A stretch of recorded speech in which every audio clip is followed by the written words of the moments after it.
మీ పేరుపై bank loan ఉందా లేదా ఏదైనా లోన్ యాప్ లో లోన్ తీసుకున్నారా? ఈఎంఐ కట్టడం ఆలస్యమైందా? అయితే ఈ ఆర్బీఐ అప్డేట్ తప్పకుండా తెలుసుకోవాలి.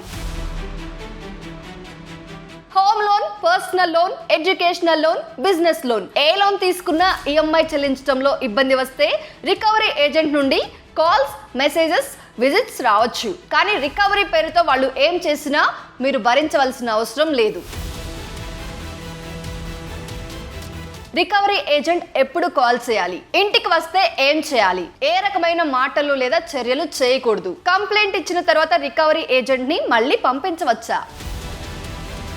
మీరు ఈఎంఐలో కొన్న మొబైల్ ని ఈఎంఐ కట్టలేదని లెండర్ రిస్ట్రిక్ట్ చేయవచ్చా? చేస్తే ఎప్పుడు అన్లాక్ చేయాలి? ఆలస్యం అయితే 250 రూపాయల కంపెన్సేషన్ ఎప్పుడు వస్తుంది?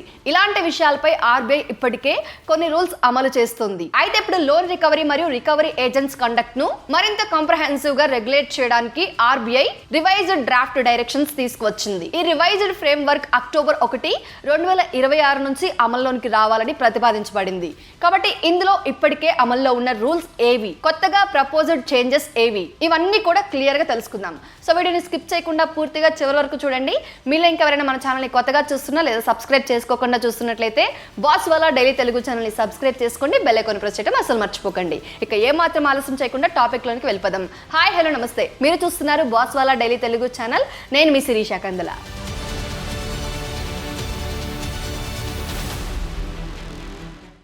మనలో చాలా మంది లోన్ తీసుకోవాలని అస్సలు అనుకోరు. 100కు 90% మందికి లోన్ తీసుకోవటం అస్సలు ఇష్టం లేదు. కానీ హాస్పిటల్ ఎక్స్పెన్సెస్, పిల్లల ఎడ్యుకేషన్, బిజినెస్ లేదా ఇతర అవసరాల కోసం లోన్ తీసుకోవాల్సి రావచ్చు. తీసుకుంటారు కూడా. కానీ ఈఎంఐలు సకాలంలో చెల్లించడం బారోవర్ బాధ్యత. అంతే కదా, మనం లోన్ తీసుకున్నప్పుడు టైంకి తిరిగి కట్టాలి. కానీ జాబ్ లాస్, బిజినెస్ లాస్ లేదా అన్ఎక్స్పెక్టెడ్ ఫైనాన్షియల్ ప్రాబ్లమ్స్ వల్ల రీపేమెంట్ లో ఇబ్బంది వచ్చినప్పుడు రికవరీ ప్రాసెస్ ఎలా ఉండాలి అనే విషయంలో ఆర్బీఐ కొన్ని ముఖ్యమైన సేఫ్ గర్డ్స్ పెట్టింది. బ్యాంక్ లేదా రెగ్యులేటెడ్ లెండర్ దగ్గర ప్రాపర్ రికవరీ పాలసీ ఉండాలి. రికవరీ ఎప్పుడు ప్రారంభించాలి, రికవరీ ఏజెంట్ ను ఎలా సెలెక్ట్ చేయాలి, వాళ్ళను ఎలా మానిటర్ చేయాలి, బారోవర్ తో ఎలా కమ్యూనికేట్ చేయాలి, కంప్లైంట్స్ ను ఎలా హ్యాండిల్ చేయాలి అనే విషయాలకు క్లియర్ ప్రాసెస్ ఉండాలి. రికవరీ పని బయట ఏజెన్సీకి ఇచ్చిన బ్యాంక్ తన రెస్పాన్సిబిలిటీ నుంచి పూర్తిగా తప్పించుకోలేం. రికవరీ ఏజెంట్ లేదా ఏజెన్సీ చేసే పనులపై లెండర్ ప్రాపర్ సూపర్విజన్, డ్యూ డెలిగెన్స్ మరియు అకౌంటబిలిటీ ఉంచాలి. అయితే ఇక రికవరీ ఏజెంట్ ని ఎవరైనా పంపించవచ్చా అంటే లేదు. రికవరీ ఏజెన్సీని ఎంగేజ్ చేసే ముందు బ్యాంక్ లేదా లెండర్ ప్రాపర్ డ్యూ డెలిగెన్స్ చేయాలి. ఏజెంట్ యొక్క బ్యాక్గ్రౌండ్, అటెండెన్స్ ఇలాంటి విషయాలను వెరిఫై చేయాలి. రికవరీ ఏజెంట్స్ కు ప్రిస్క్రైబ్డ్ ట్రైనింగ్ మరియు సర్టిఫికేషన్ ఉండేలా కూడా చూసుకోవాలి. రివైజ్డ్ ఫ్రేమ్ వర్క్ లో ఐఐబిఎఫ్ సర్టిఫికేషన్ పై ప్రత్యేకంగా రిక్వైర్మెంట్స్ ఉన్నాయి. అందుకే ఎవరైనా నేను బ్యాంక్ తరపున వచ్చాను అని చెప్పగానే నమ్మకుండా వారి ఐడెంటిటీ మరియు ఆథరైజేషన్ వెరిఫై చేసుకోవడం మంచిది. అయితే రికవరీ ప్రాసెస్ లో బారోవర్ కి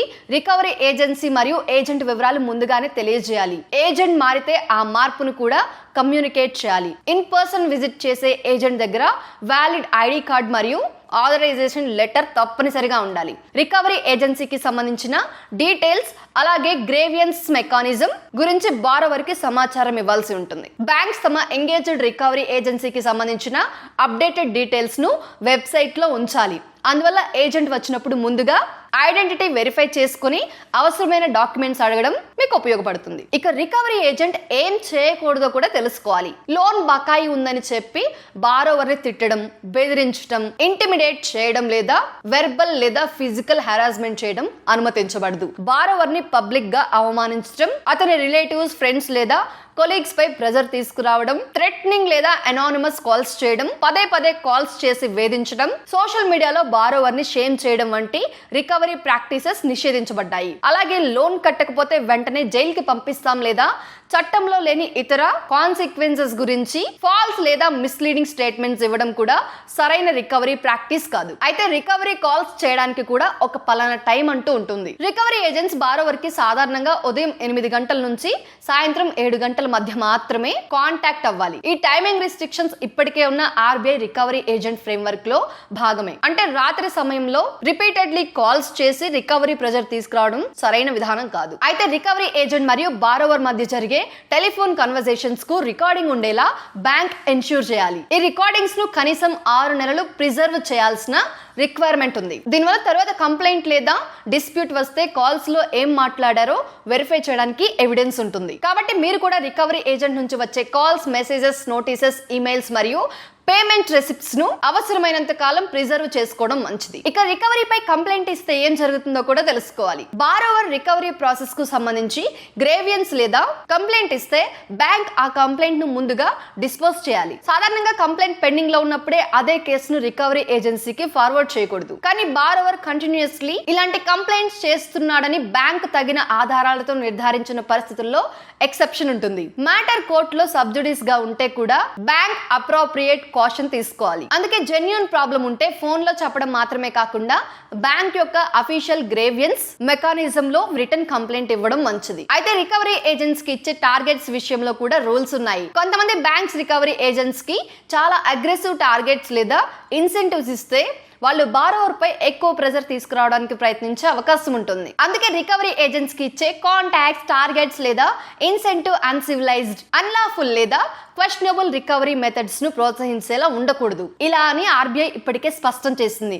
అంటే టార్గెట్స్ ఉన్న రూల్స్ కి విరుద్ధంగా రికవరీ చేయడానికి అది కారణం కాదు, అలా చేయనేకూడదు. ఇప్పుడు మొబైల్ లేదా టాబ్లెట్ ఈఎంఐ విషయంలో రివైజ్డ్ ఫ్రేమ్ వర్క్ లో ఉన్న ఒక ముఖ్యమైన ప్రపోజ్డ్ చేంజ్ గురించి చూద్దాం. మీరు ఒక స్మార్ట్ ఫోన్ లేదా టాబ్లెట్ కొనడానికి అదే డివైస్ ని ఫైనాన్స్ చేయడానికి లెండర్ నుంచి లోన్ తీసుకున్నారు అనుకుందాం. ఈఎంఐ లో డిఫాల్ట్ అయితే లెండర్ టెక్నాలజీ ద్వారా డివైస్ లో కొన్ని ఫంక్షన్స్ ను రెస్ట్రిక్ట్ చేయడానికి అవకాశం ఉంటుంది. కానీ ఏ లోన్ కైనా ఏ మొబైల్ కైనా ఈ పవర్ ఉండదు. ఆ పర్టికులర్ డివైస్ ని అదే లెండర్ లోన్ ద్వారా ఫైనాన్స్ చేసి ఉండాలి. లోన్ అగ్రిమెంట్ లో డివైస్ ఫంక్షనల్లీ రెస్ట్రిక్ట్ చేసే ప్రొవిజన్ స్పష్టంగా నిస్సందేహంగా ఉండాలి. అలాగే బారోవర్ కి ప్రిస్క్రైబ్డ్ నోటీసెస్ ఇవ్వాలి. అయితే మొదటి నోటీస్ లోన్ 60 రోజుల పాస్ట్ డ్యూ అయిన తర్వాత ఇవ్వాలి. బారోవర్ కి డిఫాల్ట్ క్యూర్ చేసుకోవడానికి కనీసం 21 రోజులు అవకాశం ఇవ్వాలి. ఆ తర్వాత మరో నోటీస్ ఇచ్చి కనీసం 7 రోజుల అడిషనల్ టైం ఇవ్వాలి. ఈ ప్రాసెస్ అంతా పూర్తయ్యే వరకు, అలాగే లోన్ 90 రోజుల పాస్ట్ డ్యూ అయ్యే వరకు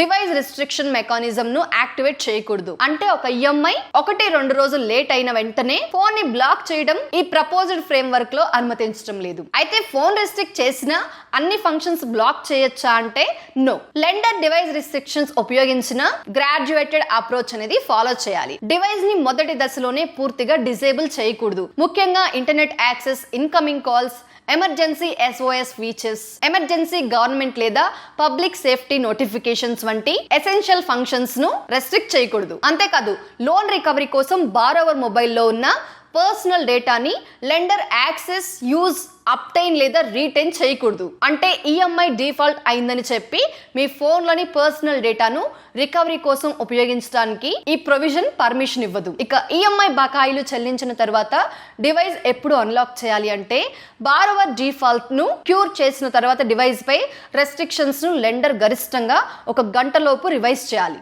లెండర్ కారణంగా రాంగ్ఫుల్ రెస్ట్రిక్షన్స్ లేదా అన్లాక్ చేయడంలో డిలే జరిగితే రెస్ట్రిక్షన్స్ పూర్తిగా రిమూవ్ అయ్యే వరకు 250 రూపాయలు గంటకి కాంపెన్సేషన్ చెల్లించాల్సి వస్తుంది. ఉదాహరణకు అప్లికబుల్ కేసెస్ లో పేమెంట్ చేసిన తర్వాత లెండర్ కారణంగా 4 గంటలు డిలే జరిగింది అనుకుందాం. 250 × 4 అంటే 1000 రూపాయల కాంపెన్సేషన్ రావచ్చు. అయితే ఇది ప్రతి ఈఎంఐ డిలేకి వచ్చే ఆటోమేటిక్ పెనాల్టీ కాదు. లెండర్ కారణంగా రాంగ్ఫుల్ రిస్ట్రిక్షన్ లేదా డిలే జరిగిన సందర్భంలోనే ఈ కాంపెన్సేషన్ ప్రొవిజన్ వర్తిస్తుంది. లోన్ పూర్తిగా రీపే అయిన తర్వాత డివైస్ రెస్ట్రిక్షన్ కోసం ఉపయోగించిన టెక్నాలజీ మెకానిజం ను కూడా అన్ఇన్స్టాల్ చేయాలి. బారోవర్ కి లోన్ ని పార్ట్లీ లేదా ఫుల్లీ ప్రీపే చేసే హక్కు కూడా ఉంటుంది. ఇక సెక్యూర్డ్ లోన్స్ లో బ్యాంక్ ప్రాపర్టీని రికవరీ చేయొచ్చా అంటే అవును. ఈ రికవరీ రూల్స్ వల్ల బ్యాంక్ కి సెక్యూరిటీ రికవర్ చేసే హక్కు పూర్తిగా పోదు. హోమ్ లోన్ లేదా వెహికల్ లోన్ వంటి సెక్యూర్డ్ లోన్స్ లో బారోవర్ రీపేమెంట్ చేయకపోతే అప్లికబుల్ లా, లోన్ అగ్రిమెంట్ మరియు ప్రిస్క్రైబ్డ్ ప్రొసీజర్ ప్రకారం సెక్యూరిటీ పై రికవరీ లేదా రిపోజిషన్ యాక్షన్ ఉండవచ్చు. కానీ రికవరీ ఏజెంట్ తన ఇష్టానుసారం వచ్చి ప్రాపర్టీ లేదా వెహికల్ ని తీసుకువెళ్లడం కాదు. రిపోజిషన్ టర్మ్స్, అప్లికబుల్ నోటీస్ మరియు పొజిషన్ లేదా సేల్ ప్రొసీజర్ వంటి విషయాలు ప్రిస్క్రైబ్డ్ ప్రాసెస్ ప్రకారం మాత్రమే జరగాలి. ఇక బారోవర్ ఏం చేయాలి అంటే మీకు నిజంగా ఈఎంఐ చెల్లించడంలో ఫైనాన్షియల్ ప్రాబ్లం ఉంటే కాల్స్ ను పూర్తిగా ఇగ్నోర్ చేయకుండా ముందుగా బ్యాంక్ లేదా లెండర్ ని కాంటాక్ట్ చేసి మీ సిచ్యువేషన్ ను ఎక్స్ప్లెయిన్ చేయండి. రికవరీ ఏజెంట్ కాంటాక్ట్ చేస్తే నేమ్, ఏజెన్సీ, ఐడి మరియు ఆథరైజేషన్ వెరిఫై చేసుకోండి. థ్రెటనింగ్ కాల్స్, అబ్యూజివ్ మెసేజెస్ లేదా అన్ఆథరైజ్డ్ విజిట్స్ ఉంటే screen shots, call details, notices మరియు పేమెంట్ ప్రూఫ్స్ ను ప్రిజర్వ్ చేయండి. ఇది చాలా ఇంపార్టెంట్. ఒక బారోవర్ గా మీరు చేయాల్సిన ఇంపార్టెంట్ పని ఇదే. అయితే బ్యాంక్ కంప్లైంట్ ఇచ్చిన సమస్య రిజాల్వ్ కాకపోతే ఎలిజిబుల్ రెగ్యులేటెడ్ ఎంటిటీస్ పై ఆర్బీఐ యొక్క ఇంటిగ్రేటెడ్ అంబుడ్స్మెన్ స్కీమ్ ద్వారా కంప్లైంట్ చేయవచ్చు. ముందుగా కన్సర్న్ బ్యాంక్ లేదా లెండర్ కి కంప్లైంట్ ఇవ్వడం అవసరం. అది రిజాల్వ్ కాకపోతే ఆర్బీఐ కంప్లైంట్ మేనేజ్మెంట్ సిస్టమ్ ద్వారా కంప్లైంట్ లాడ్జ్ చేయవచ్చు. ముఖ్యంగా రికవరీ ఏజెంట్ పేరుతో ఎవరైనా OTP, UPI, pan, ATM pin లేదా ఇంటర్నెట్ బ్యాంకింగ్ పాస్వర్డ్ అడిగితే అస్సలు ఇవ్వకండి. ఒకవేళ పేమెంట్ చేయాల్సి వస్తే లెండర్ యొక్క అఫీషియల్ పేమెంట్ ఛానల్ ని ఉపయోగించండి. అర్థమైందండి? సో ఈ మొత్తం ఆర్బీఐ ఫ్రేమ్వర్క్ ను ఒక్క మాటలో చెప్పాలి అంటే లోన్ రికవరీ జరగచ్చు, కానీ అది ప్రాపర్ ప్రొసీజర్, ట్రాన్స్పరెన్సీ మరియు బారోవర్ డిగ్నిటీని పాటిస్తూ జరగాలి. At the same time financial mobile లేదా టాబ్లెట్ విషయంలో టెక్నాలజీ బేస్డ్ రిస్ట్రిక్షన్స్ పెట్టే అవకాశం ఉన్నా అది అదే డివైస్ కోసం తీసుకున్న లోన్ కి మాత్రమే స్పెసిఫిక్ అగ్రిమెంట్, నోటీసెస్ మరియు 90 డే ఓవర్ డ్యూ థ్రెషోల్డ్ వంటి కండిషన్స్ లోనే ప్రపోజ్డ్ ఫ్రేమ్వర్క్ లో ఉంటుంది. ఎసెన్షియల్ ఫంక్షన్స్, పర్సనల్ డేటా మరియు పేమెంట్ తర్వాత 1 అవర్ అన్లాకింగ్ విషయంలో కూడా బారోవర్ కి సేఫ్ గార్డ్స్ ఉన్నాయి. ముఖ్యంగా గుర్తుంచుకోండి, ఈ రివైజ్డ్ ఫ్రేమ్వర్క్ అక్టోబర్ 1, 2026 నుంచి అమల్లోకి రావాలని ఆర్బీఐ ప్రతిపాదించింది. కాబట్టి దీన్ని ఇప్పటికీ పూర్తిగా అమల్లో ఉన్న కొత్త లాగా కాకుండా ఆర్బీఐ రివైజ్డ్ డ్రాఫ్ట్ డైరెక్షన్స్ గా చెప్పడం యాక్యురేట్ గా ఉంటుంది. అదే సమయంలో ఉదయం 8 గంటల నుంచి రాత్రి 7 గంటల వరకు call restriction, anti harassment rules, recovery agent identification, complaint mechanism వంటి అనేక ప్రొటెక్షన్స్ ఇప్పటికే ఉన్న ఆర్బీఐ ఫ్రేమ్వర్క్ లో ఉన్నాయి. అయితే ఒకటి మాత్రం బాగా గుర్తుంచుకోండి, లోన్ తీసుకున్న వారు రీపేమెంట్ చేయడం తమ బాధ్యత. అదే సమయంలో ఫైనాన్షియల్ డిఫికల్టీలో ఉన్నప్పుడు రూల్స్ కి విరుద్ధంగా హెరాస్మెంట్ ఎదుర్కోవాల్సిన అవసరం కూడా లేదు. ఓకేనా అండి? ఇన్ఫర్మేషన్ కనుక మీకు యూస్ఫుల్ గా అనిపిస్తే ఈ వీడియోని తప్పకుండా లైక్ చేయండి. మీకు లోన్ ఉన్న ఫ్రెండ్స్ మరియు ఫ్యామిలీ మెంబర్స్ కి ఈ వీడియోని తప్పకుండా షేర్ చేయండి. ఇలాంటి బ్యాంకింగ్, ఫైనాన్స్ మరియు ఆర్బీఐ అప్డేట్స్ కోసం boss Wala daily Telugu channel ని సబ్స్క్రైబ్ చేసుకోండి. ఇంకా బెల్ ఐకాన్ ని ఆన్ లో ఉంచుకోండి. మరిన్ని లేటెస్ట్ అప్డేట్స్ మేము అప్లోడ్ చేయగానే మీ వద్దకు వచ్చేస్తాయి. ఓకేనా? సో ఇది వాళ్ళ మన అప్డేట్ అండి. ఇలాంటి మరొక సరికొత్త ఇంట్రెస్టింగ్ అప్డేట్ తో మళ్ళీ ముందుకు వస్తాను. Till then stay tuned to Boss Wala daily Telugu channel. Signing off, Sirisha Kandula. Brand partnerships and advertising enquiries కోసం brand@bosswala.com కి ఈమెయిల్ చేయండి లేదా 9108014192కి వాట్సాప్ చేయండి. Boss Wala. Be the boss.